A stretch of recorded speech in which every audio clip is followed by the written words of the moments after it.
근데 이제 싱하이밍 대사 얘기가 나왔으니까 이 얘기도 짧게만 해보겠습니다. 주중대사인 싱하이밍 대사가 올 초에도 한동훈 법무부 장관에게도 관저 만찬을 제안했다. 이 얘기가 알려졌는데요. 이 뒷배경을 저희가 어떻게 해석해야 돼요? 네.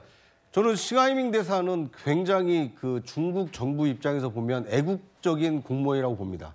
자국의 이익을 극대화하기 위해서 대한민국의 제1야당 대표를 관저로 불러서 15분 동안 훈계조로 얘기하지 않았습니까? 중국의 이익을 위해서 하는 겁니다.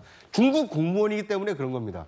그런데 대한민국 공무원 또는 대한민국 정치인이 다른 나라의 어떤 대사에 저렇게 휘둘려서야 되겠습니까? 저는 한동훈 법무부 장관을 그 싱하이밍 대사가 초청한 이유 분명히 있다고 봅니다. 왜? 윤석열 정부의 가장 그 핵심 국무위원이기 때문에 그 사람과 가까워져서 중국의 입장을 전달하려고 했을 겁니다. 그거에 대해서 한동훈 법무부 장관은 신중하게 접근을 했습니다. 한일 관계도 있고 앞으로 국제 정세가 큰 변화를 잇는데 쉽게 중국 대사 만찬에 초청받는 것이 그 적절하지 않은 것 같아서 거절했다.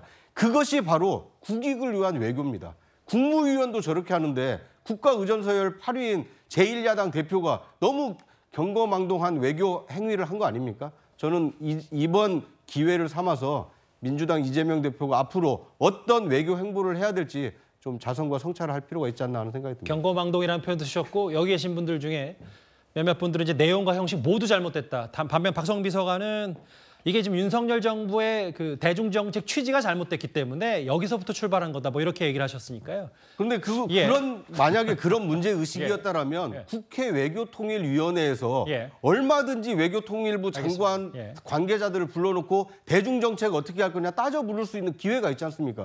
왜 그런 기회는 활용하지 않고 저렇게 그 싱 대사의 그 관저 반찬에 응해서 국민에게 굴욕감을 심어주는지 좀 안타깝습니다. 양측의 입장을 좀 정리하는 편이었고 일단 구장 차장이 오늘 꽤 저 자체에 대해서 여러 비판 포인트를 많이 좀 지적해 주셨어요. 일단 알겠습니다. 앞으로도 좀 이 얘기 파장이 있을 것 같은데요. 일단 오늘은 여기서 정리하겠습니다.